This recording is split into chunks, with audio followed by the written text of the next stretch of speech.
Kemarin sudah dikirim, kita lihat pretesnya ya. Kemarin sudah dikerjakan oleh 5 nih. Ada 5 orang yang sudah mengerjakan dengan hasilnya rata-rata 80. Rata-rata 80 dengan nilai tertinggi ada 99, kemudian terendah 52. Nah, ini merupakan gambaran awal. Gambaran awal, jadi teman-teman, bagi teman-teman yang belum, silakan dikerjakan. Yang belum ya, kerjakan supaya kita tahu basisnya berapa, kemudian nanti di akhir kita dapat berapa. Nah, ini kan semuanya, siapa ini semuanya Oktober ya ujiannya. Oktober, hukum Oktober lah ya. Berarti ada beberapa bulan lagi untuk harus bisa ngejar minimal aman lah. Amannya berapa? Amannya di 104 ya. Jadi berapapun IPK Anda, nanti Anda harus kejar 104. Insya Allah aman. Yang belum bisa mengejar tentunya kita kan masih awal-awal belajar, jadi wajar kan kalau belum bisa ya. Saya tidak akan jauh-jauh mengalukan analisa karena ada beberapa teman yang belum mengerjakan ya. Ini ah, nah ini bagus itu ya. Nah, contoh yang ini kan banyak yang kejebak, ini kan banyak yang kejebak ya. Bagi yang lain jelas suaranya gimana? Kan mungkin hujan atau Jelas, gimana? Pak. Jelas ya?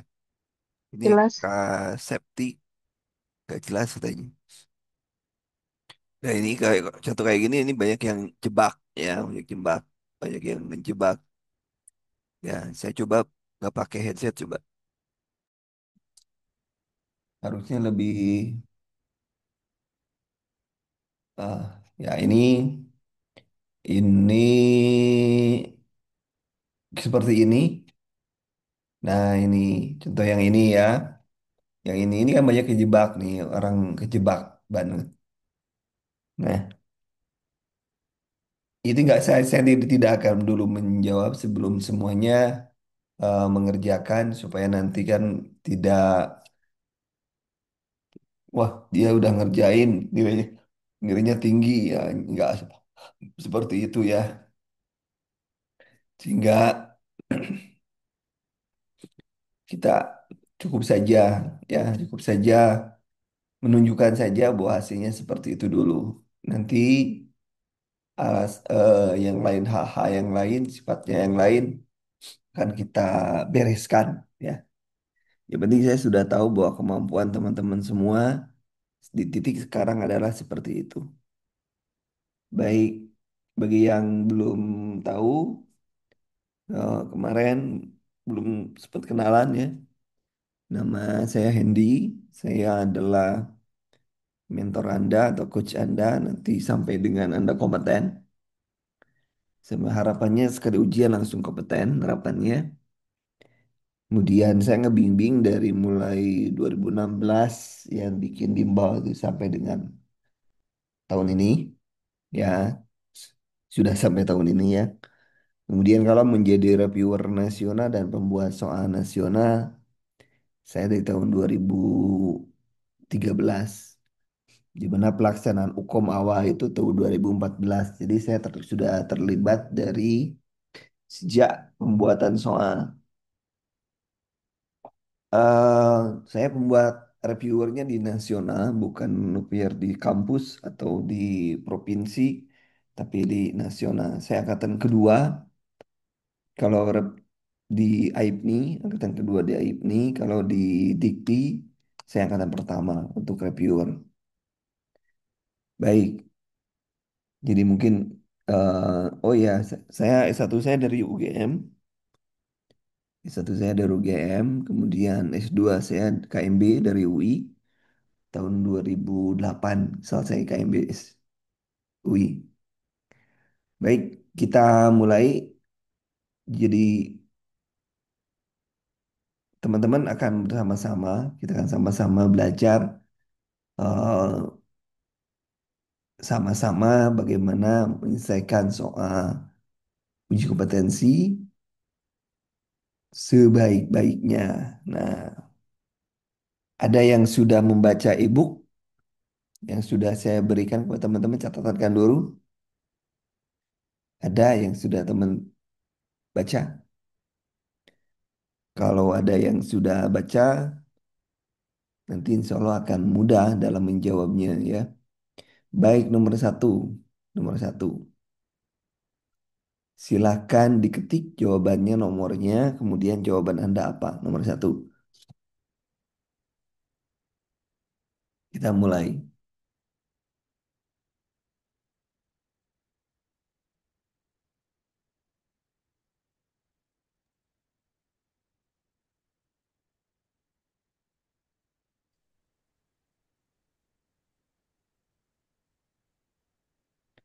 Silakan.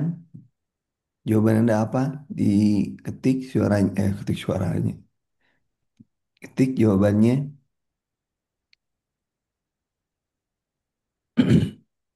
Kan ini sudah dikerjakan tadi kan ya? Kerjakan dulu, baru kemudian kita bahas. Silakan.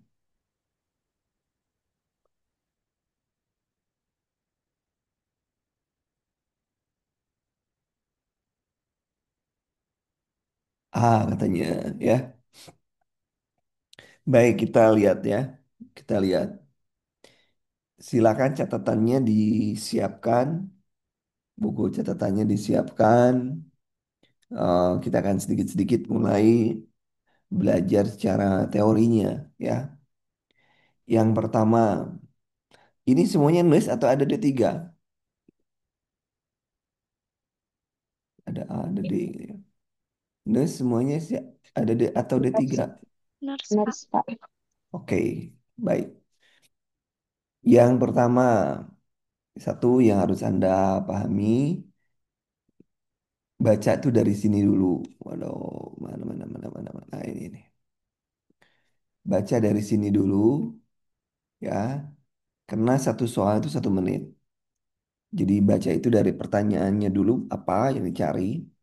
Nah, ini kan pertanyaannya tentang evaluasi. Dari mana kita bisa menjawab evaluasi itu mengacu kepada masalah utama. Maka kita harus cari masalah utamanya apa. Nah, kita eh, bisa melihat bahwa jantungnya itu membesar dari mana? Dari dijelaskan LAD dan ictus cordis bergeser ke kiri. Ini sternum, ini capicula, nah ini ictus cordis itu di sini. Ya harusnya di sini. Kalau ictus bergeser ke kiri, maka sebelah sini ictus cordisnya. Artinya apa? Ictus cordis bergeser ke kiri. Artinya jantungnya itu membesar. Jantungnya membesar. Jantungnya membesar itu menunjukkan jantung itu berupaya untuk memenuhi kebutuhan cardiac output sehingga jantungnya menjadi besar. Nah, di sini dijelaskan bahwa jantungnya membesar, kemudian pasien sering bertanya. Di sini ada beberapa nih. Yang pertama adalah menyebabkan sesak, ada sesak ya. Kemudian di sini ada bertanya tentang penyakitnya. Nah, yang kita lakukan adalah mencari dulu masalahnya. Masalah pada pasien dengan penyakit jantung adalah dua yang secara spesifik. Yang pertama cardiac output, yang kedua gangguan intoleransi aktivitas. Nah, kemudian dari dua itu kita kan sudah tahu jantung nih. Berarti yang paling sesuai dengan ini adalah ini, aktivitas ini. Sehingga jawabannya adalah ini jawabannya. Nah, kemudian yang dinamakan dengan LAD ini Ini sudut vektor jantung. Ini di sini LAD. Ini RAD. Ini normal. Ini ekstrim RAD. Nah, dia RAD ke sini. Ini lead satu, ini lead AVF. Ini positif, ini positif. Ini jadi yang normal itu daerah ini, yang normal itu. Kalau dia di sini, artinya pasiennya mengalami pembesaran jantung. RAD ada dua kemungkinan. Ini atrium dan ini ventricle gitu yang membesar itu. Jadi di RAD bisa ventrikelnya yang besar atau atriumnya yang besar. Tentunya kita lihat dari gambaran EKG-nya. Mudah-mudahan teman-teman sudah bisa gambar baca EKG sederhana gitu ya. Sederhana. Bisa ya? Sampai dengan aksis. Kalau belum bisa, waduh, waduh, waduh, waduh. Nanti kita belajar kalau belum bisa. Baik, nomor dua. Nomor dua silakan jawabannya apa?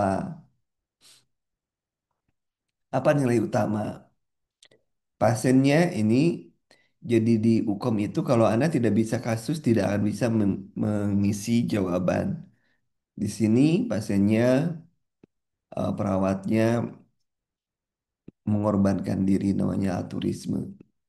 Oke, baik. Nomor tiga, silakan. Hipoksia kronis. Kalau hipoksia kronis kenapa sih kira-kira? Apa yang diperiksa?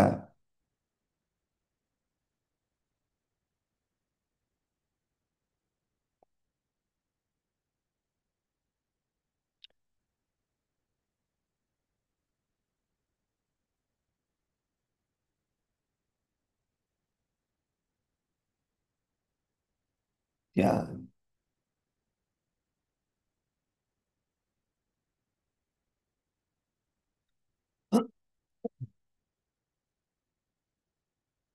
apa yang kira-kira diperiksa di sini? Coba B, coba kita lihat. Enzim jantung. Kenapa enzim jantung diperiksa? Apakah apakah ada kelainan jantung? Enzim jantung kan berarti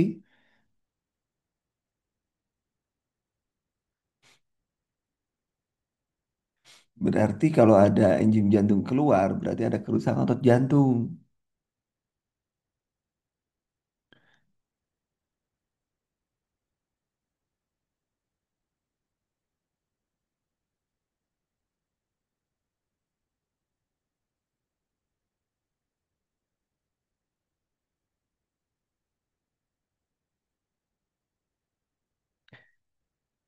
Kalau di sini ada penyakit jantung apa di sini?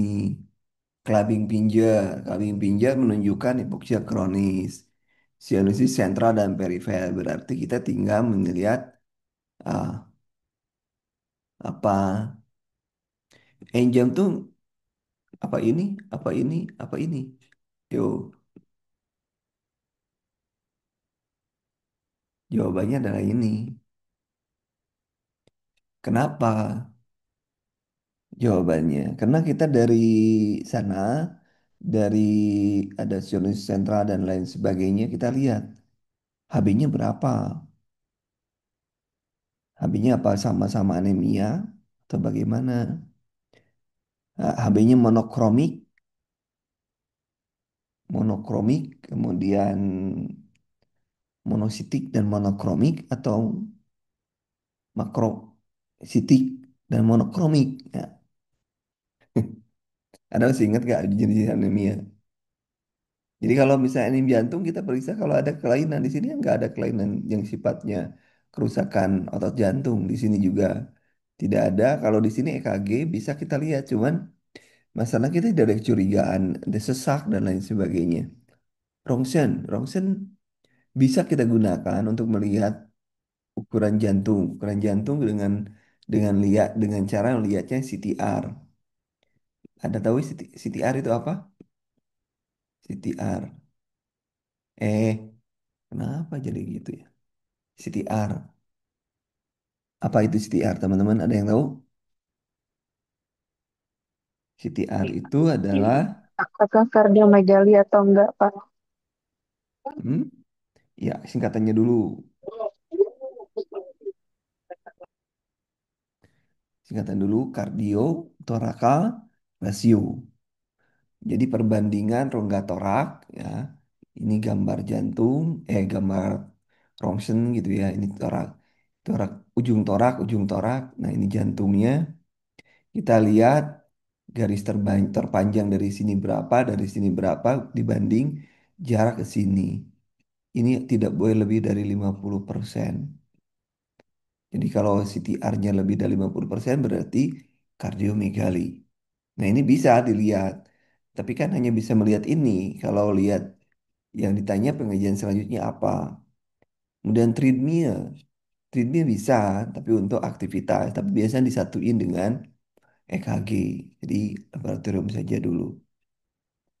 Kemudian nomor 4. Nomor 4. Ini salah soal nih. Saya rubah soalnya menjadi di sini coret 47. Eh, 47. Saya coret. Nah, silakan. Nilai AGD-nya artinya apa? Saya rubah tuh. PCO2-nya 47.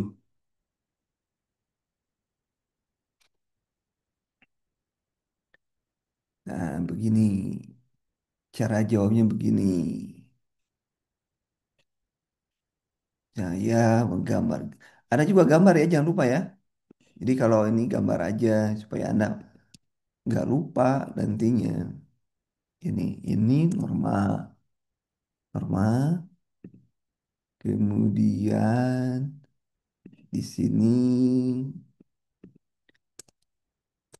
kita ganti warnanya, warna apa ya? Biru ya. Asidosis ya, asidosis.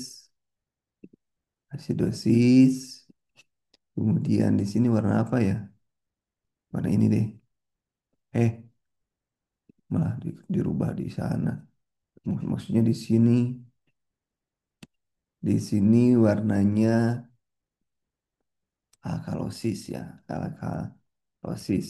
Nah, yang alkalosis, alkalosis.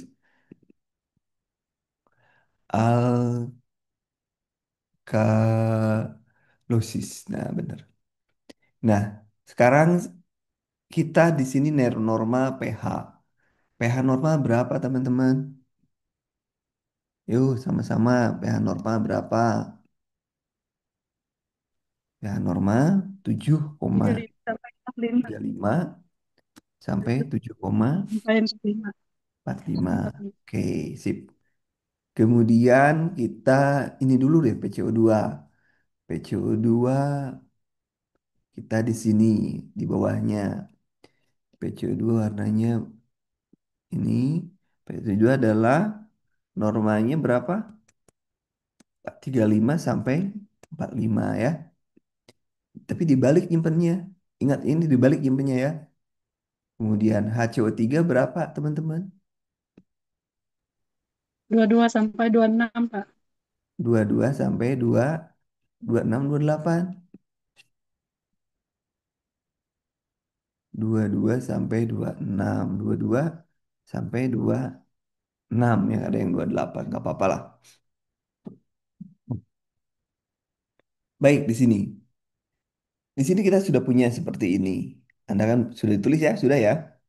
Nah kita masukkan. Oh, 7,25. Berarti letaknya di sini ya. Di sini.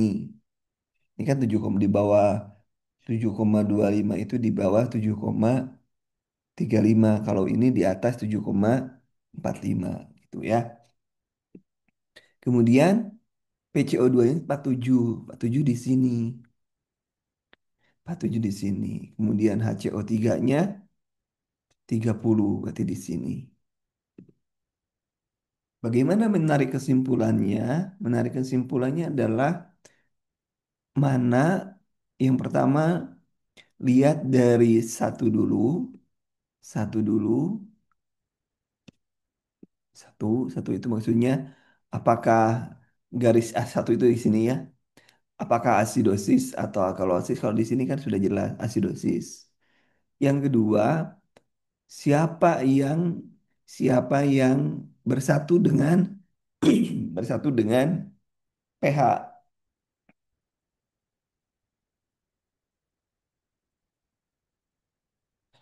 Bersatu dengan pH adalah, Respirasi, nah ini ya, respiratorik, apa PCO2.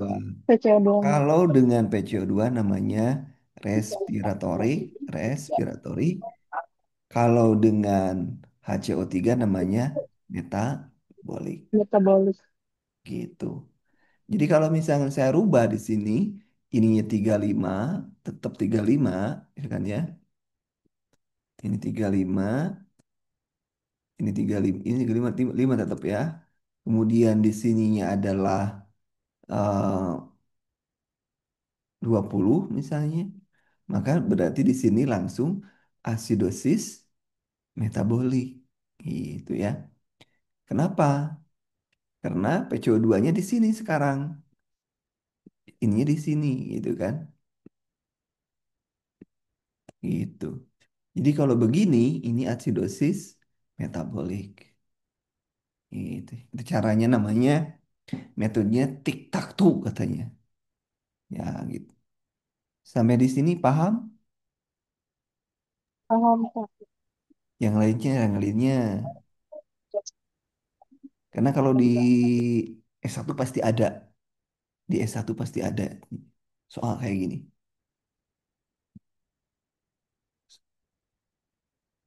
Baik, kita lanjutkan. Di sini urium.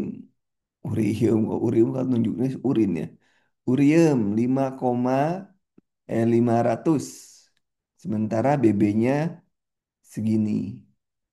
Ini namanya apa? Namanya apa?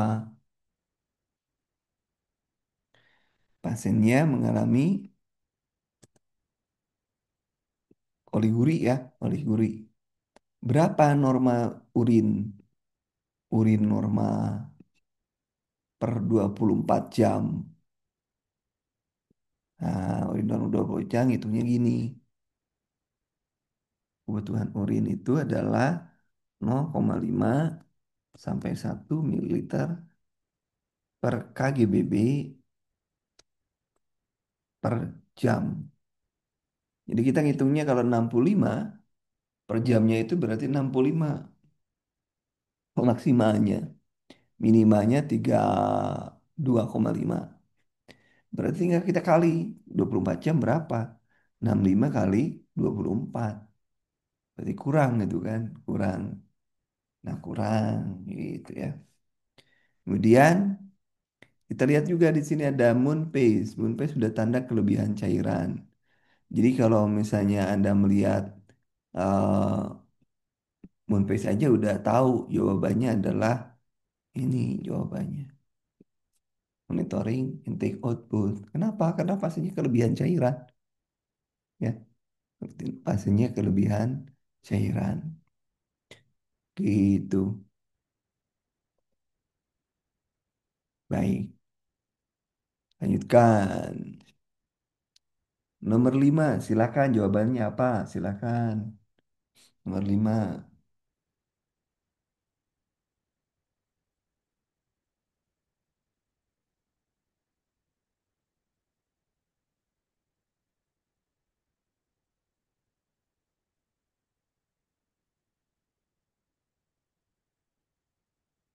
Hah?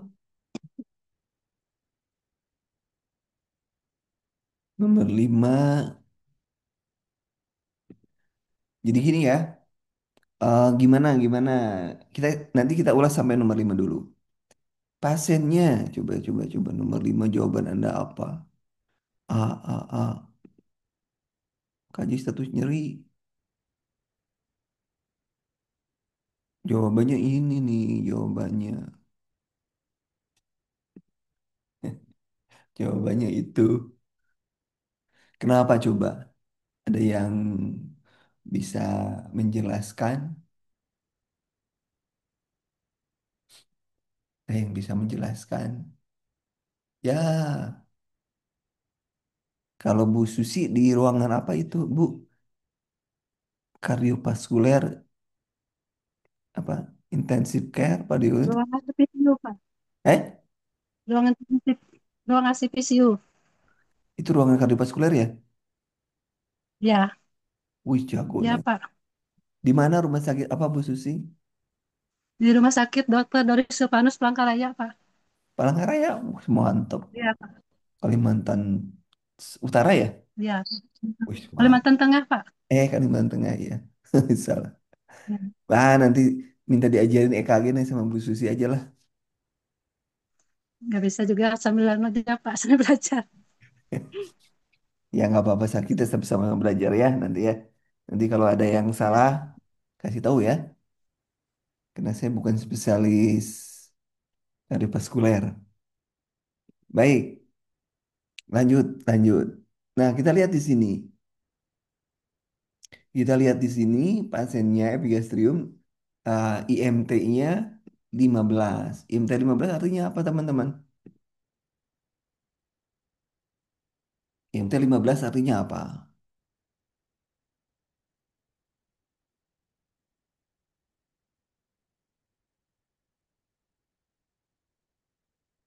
IMT 15 artinya apa? Kurus ya pasiennya. Oh, normalnya kan 18 sampai 23 ya. 23 ini pasti kurus. Kemudian HB-nya anemi.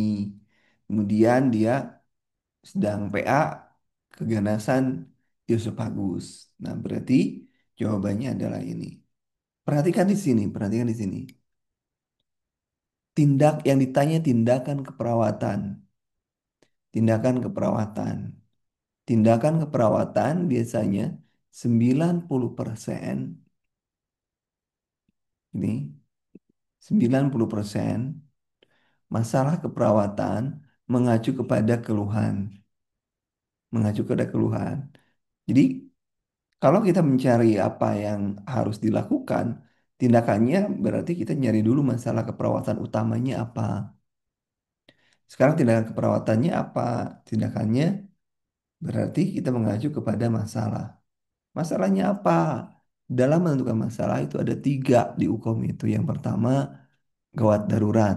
Ada nggak kegawat daruratan di sini? Kita tidak bisa melihat ya gawat daruratan di sini. Yang kedua, KDM, kebutuhan dasar manusia. Apa yang kita bisa lihat? Yang bisa lihat adalah kebutuhan fisiologis, yaitu nutrisi. Kemudian yang ketiga adalah data terbanyak. Data terbanyak ngomongin apa? Menelan, satu, makan, setengah porsi, epigastrium, HB, nutrisi, dan lain sebagainya. Berarti yang paling banyak data itu kita berbicara tentang nutrisi. Sehingga kita tidak akan memilih, tidak akan terjebak dengan di sini nih. Rasa mana ada nyeri, mana nyeri, nyeri, nyeri, nyeri, nyeri. Gelisah, misalnya gelisah nih. Ada gelisah. Ini kita tidak, ini jebakan ini. Ini jebakan. Kemudian gelisah pas dalam, sakit menelan, nyeri ya katanya nyeri.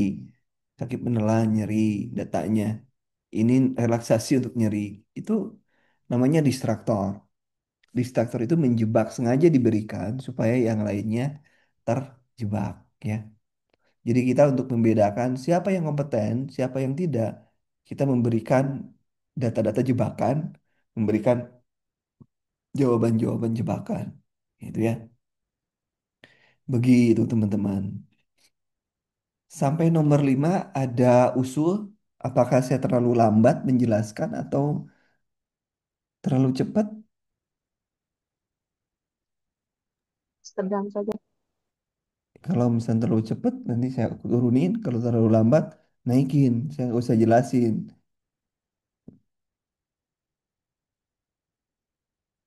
Yang lainnya paham teman-teman? Ya, Iya, Pak.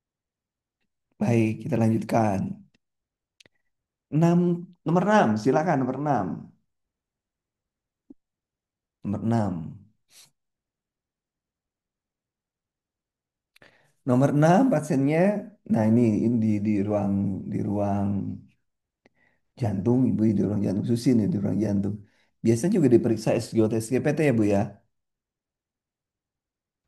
Ada diperiksa Ya, Kak. gitu ya. Ya, karena pada prinsipnya SGOT SGPT itu muncul apabila ada kerusakan sel memang, tapi memang lambat gitu kan. Misalnya pada trauma juga ada SGOT SGPT naik, yang memang yang lebih banyak ya lebih mudah ya pada pasien-pasien dengan gangguan hati ya. Nah, ini di sini pasiennya mengalami gangguan hati. Tentunya dietnya tuh ini diet hati. Berarti jawabannya adalah apa tindakan kita berikan ini ya. Jawabannya adalah C. C, D jawabannya. Karena dari nutrisinya aja kan nutrisi kurang dan lain sebagainya. Baik, nomor 7. Nomor 7 lihat di sini sudah ada jelas. Cara cepatnya dulu, cara cepatnya baca di sini, kemudian baca di sini. Karena 90% masalah itu ditemukan di keluhan. Di sini keluhannya sudah jelas di sini pasiennya mengalami stroke ya, mengalami stroke. Kalau stroke, maka pilihannya adalah ini, gangguan perfusi cerebral. Itu yang mudah. Jadi kita sudah tidak usah lagi baca dari sini kemudian ke sini, tapi kita cukup bisa baca dari keluhannya apa, yang ditanya apa, keluhannya apa, kita cari. Nah, itu kita berbicara dengan menggunakan kata kunci. Jadi kalau misalnya, oh pasiennya stroke, gangguan penurunan kesadaran, ada peningkatan tekanan intrakranial, dan lain ini kan contohnya pengendalian kabur, ya, tidak simetris, itu kan bagian dari peningkatan tekanan intrakranial, gitu kan. Nah, Anda kan sudah tahu eh, hukum menurut Kelly ya, menurut Kelly sudah tahu di mana volume kranial sama dengan kenapa jadi gini ya? Nih, hukum kan kita masih baru-baru ya. Bagi teman-teman yang sudah jago ya sabar-sabar karena masih jauh. Ada menurut Kelly namanya volume kranial sama dengan volume otak tambah volume volume darah tambah volume liquor.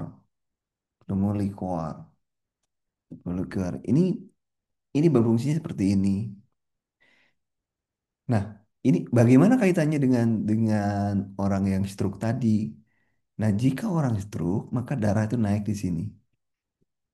Otomatis volume kranialnya menjadi naik. Sementara kepala kita kan rigid. Semua orang rigid. Tidak ada istilah kayak di film Tom and Jerry. Kalau kepalanya ini jadi melengkung seperti gitu. Nggak ada. Jadi nanti ini akan ke bawah itu namanya. Kalau Anda lihat ada pemeriksaan CT scan, ada yang namanya herniasi.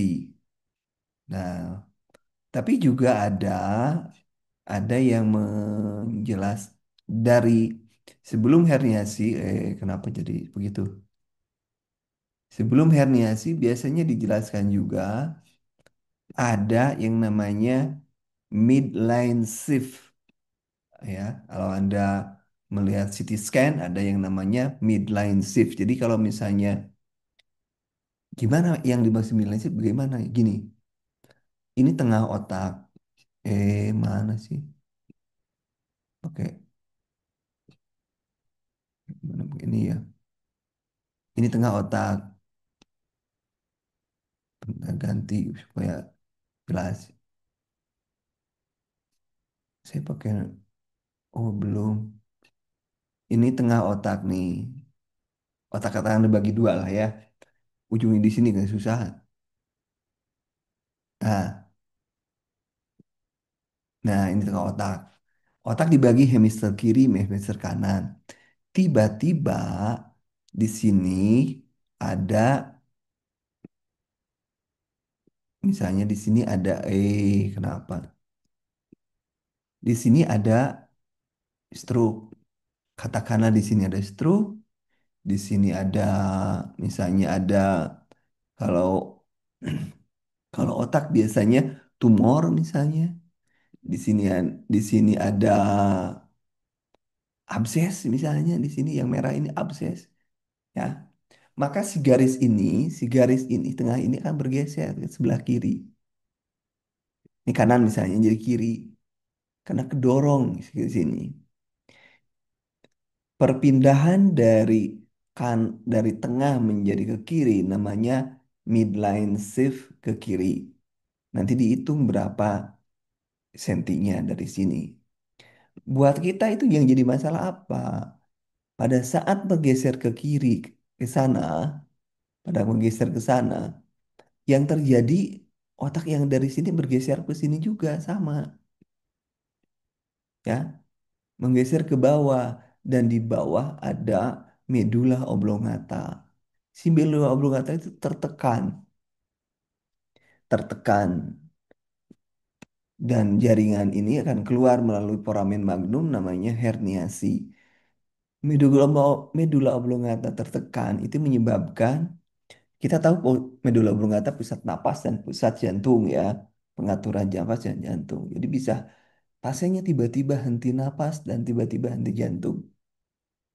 Dan bisa jadi tiba-tiba kalau Anda punya pasien stroke, coba cek biar pasiennya bisa ini bisa STL pasi atau Q, Q patologis dan lain sebagainya. Coba cek.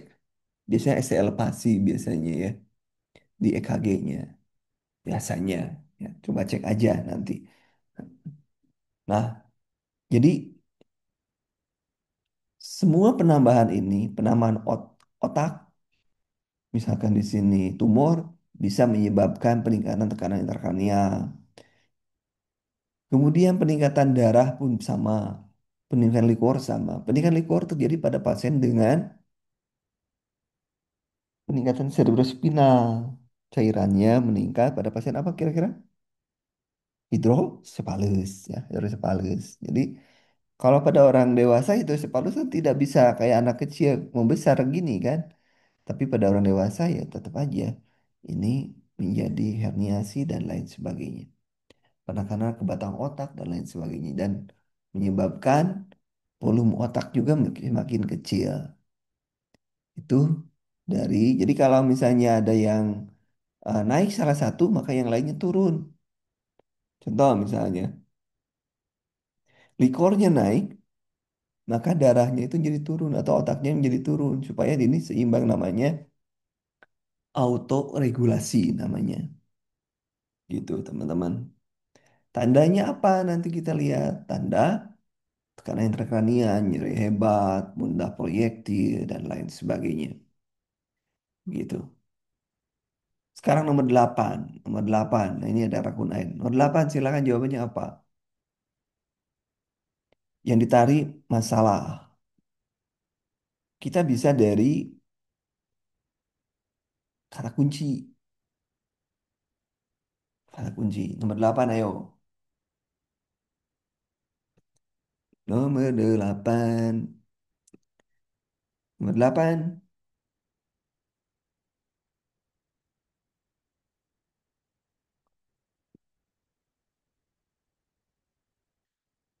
Yang lainnya baru 2 orang.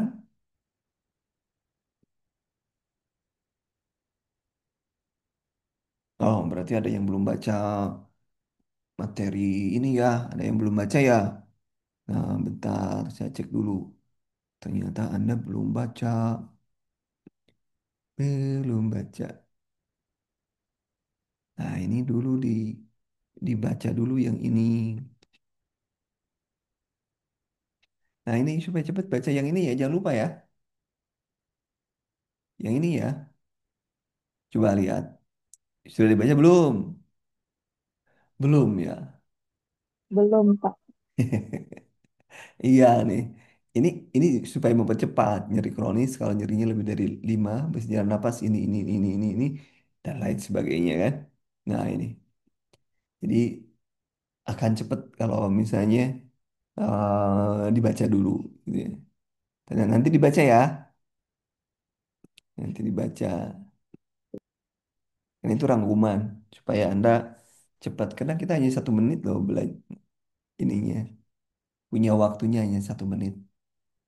Baik, di sini ada penurunan kesadaran ya. Kemudian, nah ini penurunan kesadaran, ini kan penurunan kesadaran, tapi di sini datanya man banyaknya apa? Nah di sini ada cuping hidung, otot bantu napas. Jadi jawabannya adalah ini. Jadi kalau ada cuping hidung dan lain sebagainya, ada pola pola napas. Kalau pertukaran gas ada nilai ABC-nya, AGD-nya. Kemudian bersihin jalan napas ada sekret dan lain sebagainya. Itu bedanya di sana. Jadi kita bisa cepat jawab otomatis. Nomor 9. Nomor 9. Yo, cepat. Ya, 90% masalah adalah di keluhan. Keluhannya ini. Tindakannya berarti ini. Gitu. Jadi kita cepat ya jawabnya ya.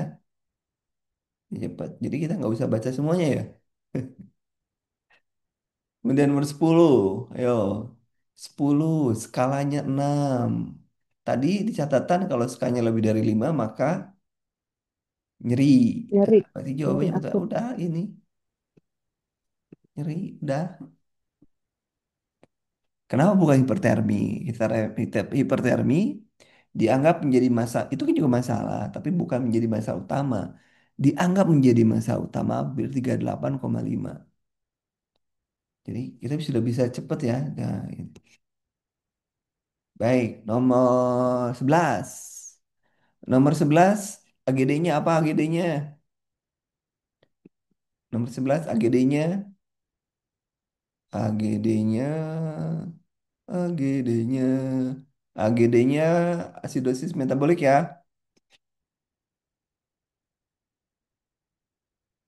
Wah, kemana nih? Kan barusan diajarin.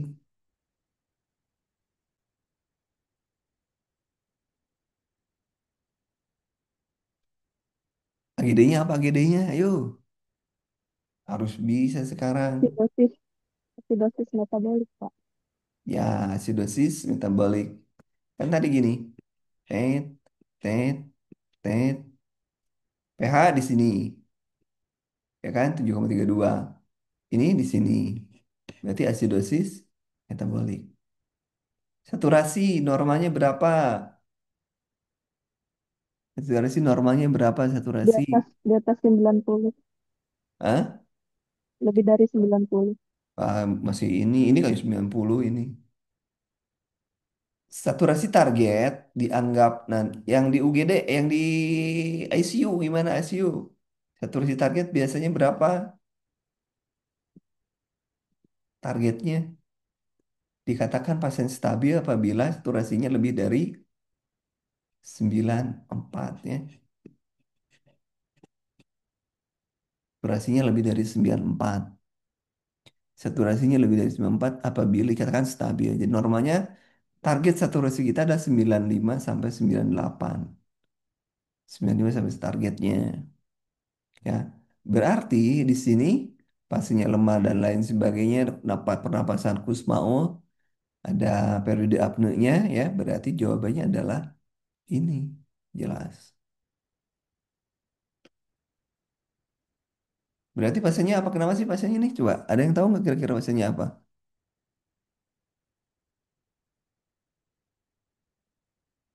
Diabetik atau acidosis ya? Diabetik ya, dari mana diabetiknya? Ini nih, diabetik itu acidosis. Nomor 12. Nomor 12. Silakan nomor 12. Nomor 12.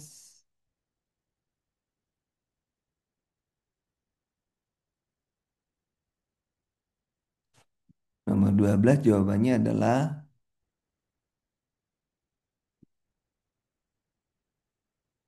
Tindakan prioritas pada pasien ini,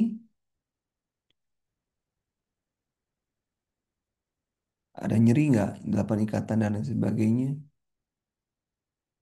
Tindakan prioritas pada pasien dengan fraktur adalah ini, imobilisasi. Imobilisasi saja. Kenapa tidak ada angetik? Data nyeri tidak ada disebutkan. Ya. Kemudian nomor 13, silakan.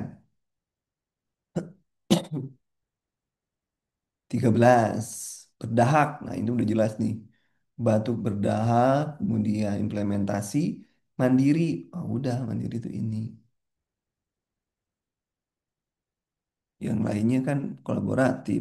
Ini nomor 14. Lihat di sini, bengkak seluruh tubuh yang ditanya masalah. Jawabannya berarti ini. Cara cepatnya gitu, cara lamanya kita lihat pasiennya hemodialisa, kemudian GVW-nya naik, kemudian lain sebagainya. Cara cepatnya, keluhannya apa? Nah, ya. Nomor 15, tampak keluar di penampungan IV kateter. Apa tindak selanjutnya? Jawabannya adalah,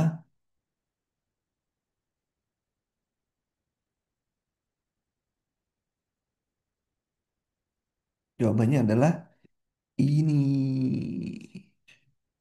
Baik.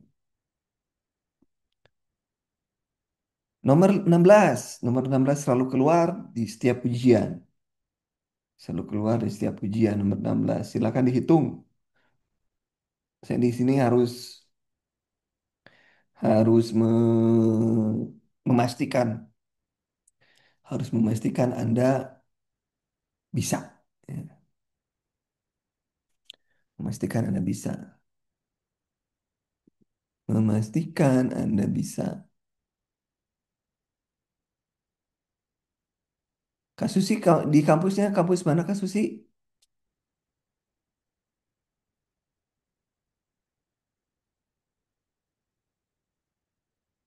Dari kampus mana Kak Susi?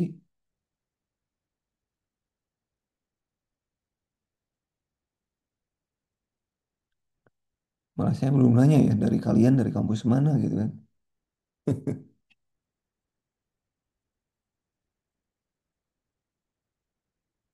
Yang lain dari kampus mana yang lain?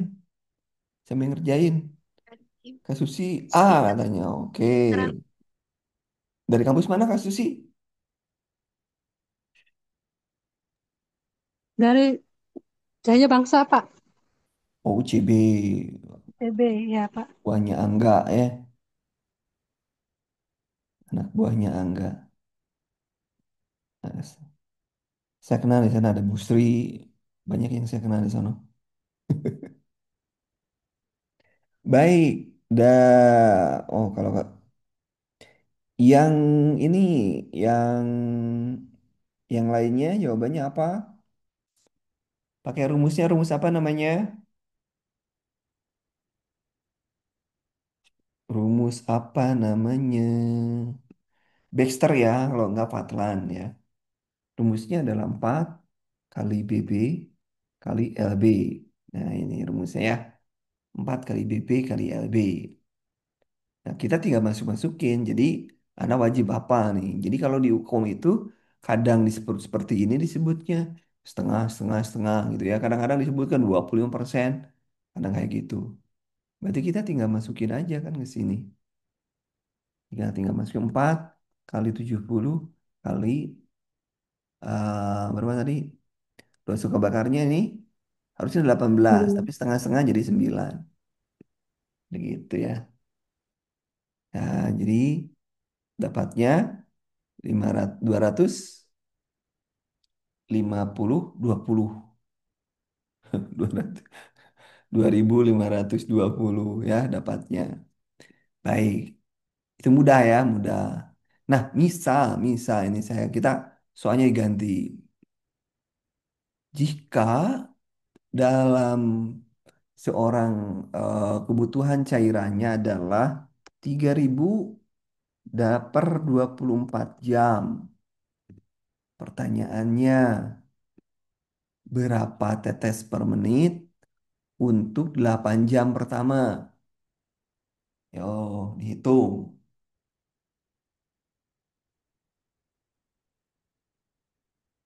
Makro ya, makro ya, makro. Makro.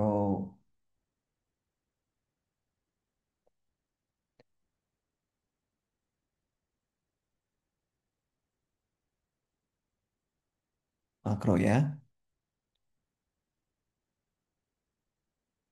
Kalau resusitasi, ingat, kalau resusitasi dibagi dua. Dibagi dua ini. 50% 8 jam dan 16% 8 jam sisanya. Berarti 50% 8 jam, 16%, 16 jam, 50% lagi. Jadi kalau 3.000 dibagi 2 jadi 1.500 ya, 1.500. Kita masukin 1.500 dengan faktor tetes 20. Berapa tetes per menit?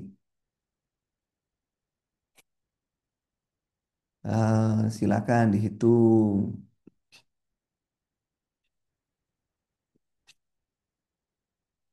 Saya pakai rumus.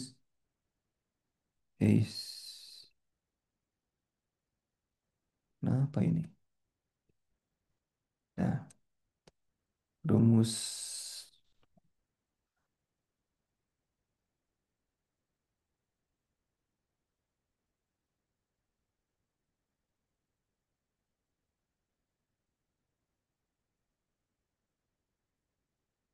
dengan rumus ini itu akan lama ya, akan ini sih akan lebih besar hasilnya.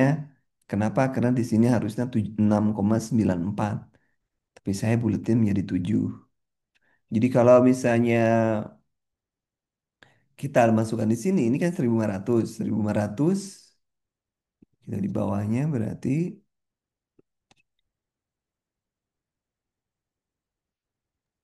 63, nah berarti 63. 1.500 dibagi 500 gitu kan, kali 7, Dikali 7, dikali 24, dibagi 24 dibagi 8, 8. dibagi 8.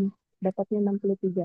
Nah, berarti di sini berapa? 3 kali 7 kali Dikali 7, dikali 3. 3, Jadi 3 63. kali 21 ya. Ya, Jadi 63. 6 3 63. gitu ya.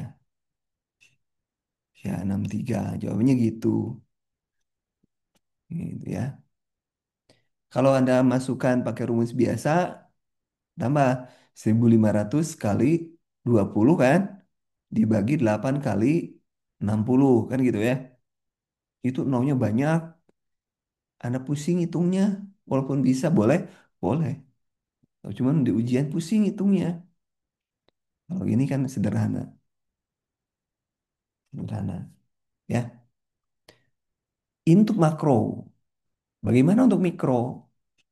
Mikro itu tinggal ganti, kalau makro itu 7, mikro ganti sama 21 di sini. Karena kan makro itu 20 tetes per menit. Dan di sini kan mikro itu 60 kan? 60. 60 perbandingannya 1:2. Jadi kalau 1:3. Jadi kalau di sini 7 berarti di makro 21. Itu gitu. Nah, pertanyaannya kemudian di sini berapa kebutuhan maintenance cairan pasien itu? Cara menentukan kebutuhan cairan di rumah sakit gimana cara menentukan kebutuhan cairan? 70 kilo. Ini cuma di sini nih. Menghalangi ya. Nah, untuk menentukan kebutuhan cairan, kita menggunakan yang namanya rumus, saya pakai ini aja lah ya, rumus holiday segar. Holiday segar. Di mana 10 kilogram pertama kali 100, ya. 10 kilogram kedua kali 50, sisa, kalau ada sisa ya, kali 20. Ini holiday segar.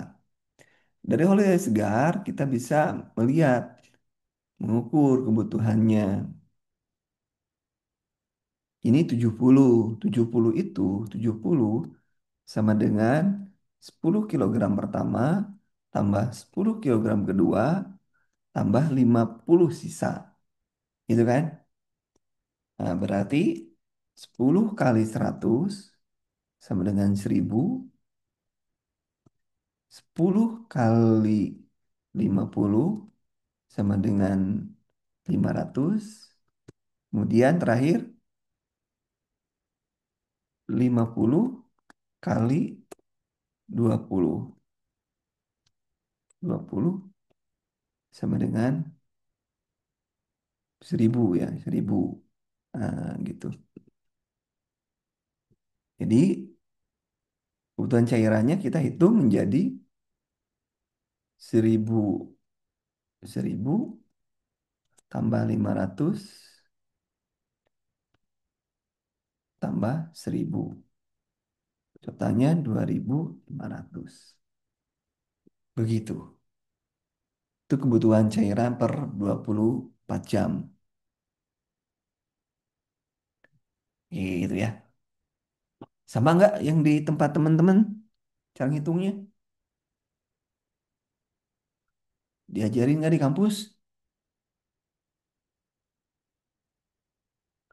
Diajarin di kampus?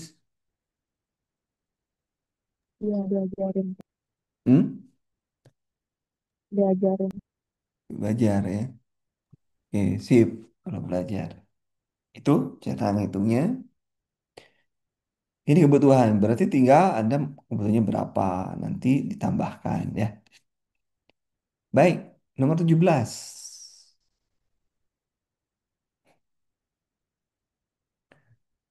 Nomor 17 wajib bisa.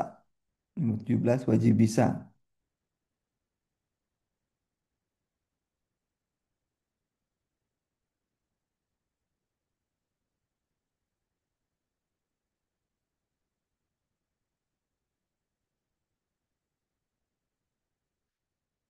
Silakan untuk 17.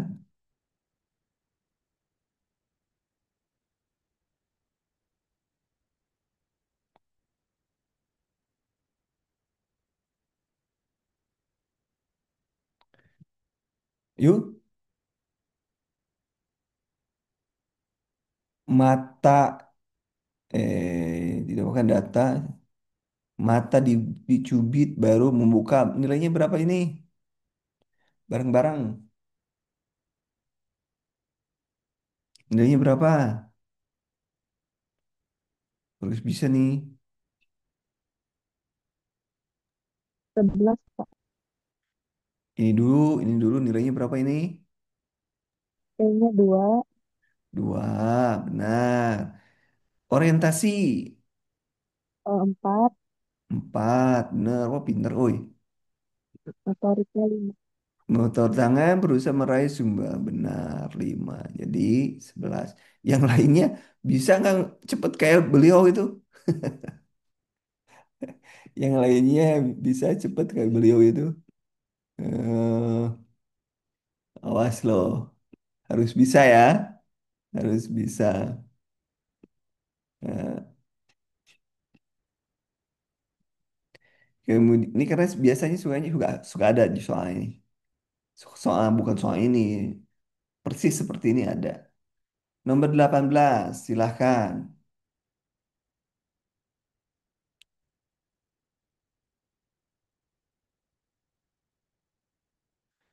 HbA1c meningkat, berarti apa pendidikan kesehatannya?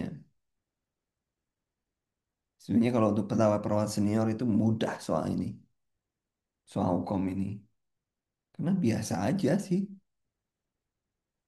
tinggal menyelaraskan antara ketenangan ya dengan kebiasaan kecepatan membahas soal aja.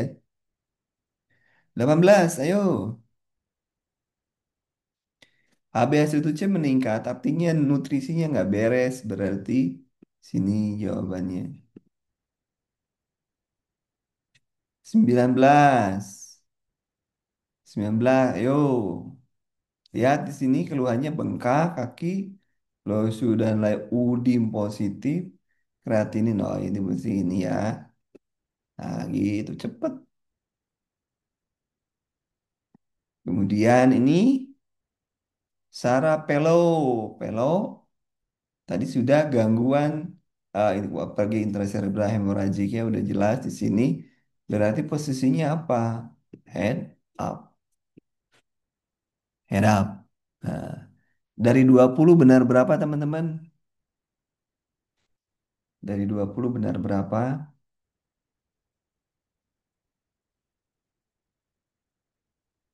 Dari 20 benar berapa? Silakan.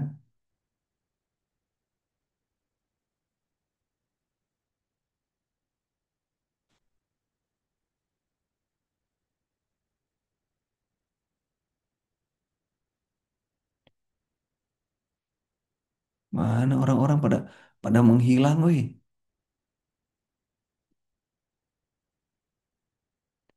Pada menghilang. Baik, dilanjut, dilanjut. 21. 21. Keluhan mual, muntah, warna kuning. Ah, udah jelas ya. Enzim hati. Udah jelas enzim hati. Kemudian ini lihat dua, dua masalah yang ditanya. Pas ini keluhannya demam, di sininya juga baru positif, berarti jawabannya adalah ini. Hipertermia. Hipertermi, benar. Kemudian di sini perawat saat ini mencuci menggunakan NaCl. Ini gangren ya, tambah kekuningan, gitu. Jaringan hitam berarti ada jaringan hitam di sini. Apa tindakan selanjutnya? D, Pak. Nekrotomi. D. Kemudian nomor 24, abdomen batu. Diagnosis utama berarti ini lihat dulu di sini panas dan lain sebagainya berarti gangguan eliminasi ya. Eliminasi berhubungan gangguan kronik eh, tidak puas belum belum belum ini ini jadi yang ini bukan eliminasi S, yang Pak. ini karena lagi yang ini kalau ini kan obstruksi ada batu. Nah kan kalau Anda lihat penyakit ginjal itu ada ini ginjal. Jadi penyakit ginjal itu ada tiga penyebabnya. Prerenal, renal, dan postrenal. Prerenal misalnya Anda penyakit jantung, mencret, dan lain sebagainya itu prerenal. Kalau renal itu disebabkan pada jantung sendiri batu dan lain sebagainya. Kalau postrenal berarti misalnya BPH dan lain sebagainya. Itu jantung diklasifikasi seperti itu. Nomor 25, apa masalahnya? Sulit BAK, tidak lampias ya, kelampian. Berarti eliminasi di sini. Kemudian ini mengalami sirosis hepatis, perut, bagian terasa sesak dan lain sebagainya. Ini pasiennya apa ini kira-kira? Penuh. Tapi di sini ada sirosis hepatis, sesak. Di sini lihat di sini. Ini dilihat di sini dan lebih cenderung ke Alamak. napasnya atau amanannya dulu ini. Alamak. Terus, Pak. Ayo nomor ini berapa apa jawabannya? D, D, gangguan pola napas. Ya, Nah, ini. Dan napasnya yang tinggi. Kenapa? Karena di sini terhalang oleh ini nih. Terhalang oleh hati yang besar. Kemudian nomor 27 masa keperawatannya ini I. tiga bulan Dexter terkena bengkak berarti ini Hmm. jawabannya. Resiko infeksi penyebaran. Kalau integritas sudah jelas ya, karena ini adalah Mamedestra post op ya. Kalau post op kan bukan lagi integritas sama untuk disengaja.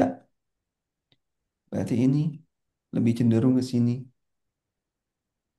ke resiko penyebarannya. Kalau integritas ya karena udah jelas di- dibikin luka. Kemudian nomor 28, apa misalnya beban prioritas? Muntah, kalian lemas, udah Enzim albumin. hati. enzim mati ya. Enzim hati. Kemudian ini Wida, tapi kita lihat di sini. Perawat itu respon. Yang ditanyakan implementasi yang tepat. Jawabannya, Eh, jawabannya, ingat pasien itu, perawat itu respon pasien. Jawabannya adalah ini. Karena masalahnya mm, hipertermi buat perawat itu. mm, Hipertermi, ya. Kemudian 30 masalah. I. Yang 5, BAB darah dengan keluhan BAB darah menyatakan darah baru keluar segar, tidak bisa masuk kembali. Berarti 5 oke masih nyeri tapi belum jadi masalah. Berarti jawabannya adalah C. ini. Resiko perdarahan. Pasiennya hemoroid, perdarahan berulang ini. Perdarahan berulang resikonya itu. Walaupun resiko tapi kan sudah banyak data-datanya. Kemudian nomor 31, pasiennya pasiennya apa ini pasiennya? Diare. Ya, pasiennya Diare diare. berkurang. Masalahnya,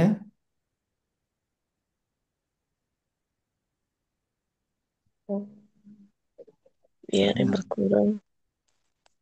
berarti tindakannya akhirnya evaluasinya apa? Dalam cairan seimbang. Nah, ini jawabannya. Bukan diare berkurang ya, bukan. Ya, oke. Kemudian nomor 32, tindakan prioritas. 7 hari tidak dapat digerakkan sulit aktif. Nah, berarti mobilisasi ya. Karena pasiennya ini sudah ada kemerahan, ya, penyerahan tulang. Kemudian 33, BCG itu, BCG itu IM atau apa diberikannya? IC. BCG, IC atau IM? ITRA, Kutan. Jangan lupa. Kemudian 34, apa yang dilakukan perawat selanjutnya? Merah sekitar osteoma. Berarti kalau merah osteoma berarti biasanya ini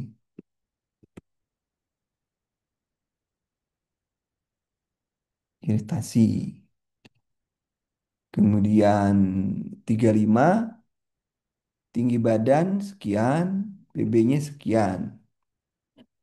Pasiennya buang air dan lain sebagainya. Buang air berarti pasiennya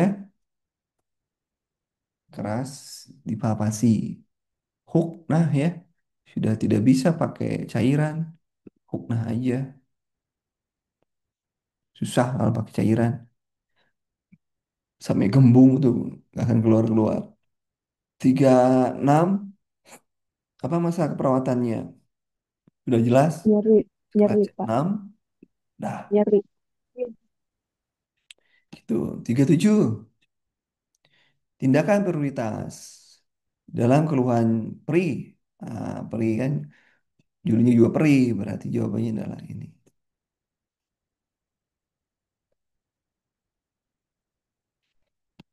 Kemudian 38 CD4 pastinya berarti B20 ya. Saturasi ini gini. Berarti kegawat daruratannya di sini di breathing. Kalau daruratan breathing berarti kasih oksigen. Karena di sini juga sesak napas. Sesak napas. Jadi makanya di sini menjadi breathing. Dia nomor, nah ini selalu keluar. Kemarin keluar sampai dengan 20 soal. Nah ini Anda harus bisa ini. Menolak berarti otonomi. Autonomi. Autonomi, Pak. Ya ini apakah tindakan utama tidak kunjung sembuh? Berarti perawatan luka. Ya, 41. Wah kita ngebut ya. Masalah utama luka, luka-luka tak kunjung sembuh, bla bla bla bla bla bla. Harusnya integritas kulit di sini. Kerusakan integritas tubuh. Nah, kemudian 42, masalah utamanya adalah berat badan dan lain sebagainya. Ini bagian belakang kaki integritas juga sama. Hipertermia belum karena belum 35. Ini keperawatan utama. Lihat di sini sesak. Berarti cari yang sesak di sini. Sesak X-ray ditemukan kardiomegali. Berarti penurunan curah jantung. Ya. Kenapa tidak toleran? Karena di sini di datanya ada ini. X-ray kardiomegali. Kemudian 44 intervensi keperawatan. Batuk darah di rumah. Batuk darah di rumah. Bla bla bla bla. Apa intervensi prioritasnya? Apa nomor 44? 44 apa jawabannya?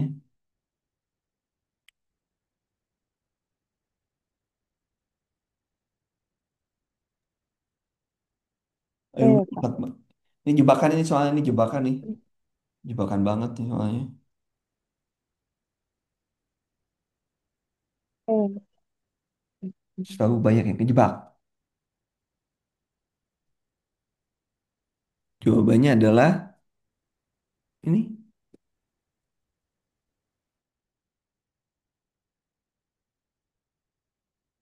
Dikasih ini mati. Orang batuk darah dikasih bentuk efektif. Matilah pasiennya. Jalan napas, napasnya udah normal. Suction, apa yang mau disuction? Tempusi, AB-nya berapa? Nah, ya. Kalau persumbatan monitor perdarahan kan ada perdarahan yang ngalir, ada yang banyak, ada yang mengalir. Ya, kita lihat dari tanda-tanda pita. Ini nomor 45, jawabnya ada ini. Ya, kebas, mikroangiopati, makroangiopati. Ini tinggal gampang sekali 65 kali 0,9 rumusnya. Rumus dari saya itu saya bikin rumus lagi. Mana? Rumus berat badan ideal BBI sama dengan sama aja lah sebenarnya. Cuman bikin cepet aja. Kali 0,9 itu saja. Jadi TB-nya 150, 165, berarti 65 di sini kan. Kali 0,9. Jawabannya ini. Kemudian 47, tindakan perawat utama kasus tersebut, kemoterapi, suka mual dan lain sebagainya berarti modifikasi. Modifikasi jadwal ya asupannya. 8, kriteria hasil. 2 hari wajah lesu pucat. Nah, berarti pasiennya menghentikan dietnya. Kenapa? Karena dietnya nggak benar. Kemudian 49, merokok, kafein dan lain sebagainya ini jawabannya. Dari 49 soal, benar berapa teman-teman? Benar berapa? Benar semua. Hore. Tidak terhitung, Mbak. Benar berapa? Siapa yang ada yang benar? 40? Oke, berarti besok kita soal maternitas besok masuk. Ya, besok maternitas kita. Terima kasih untuk malam ini teman-teman. Semoga Apa bermanfaat. waktunya? Assalamualaikum warahmatullahi wabarakatuh.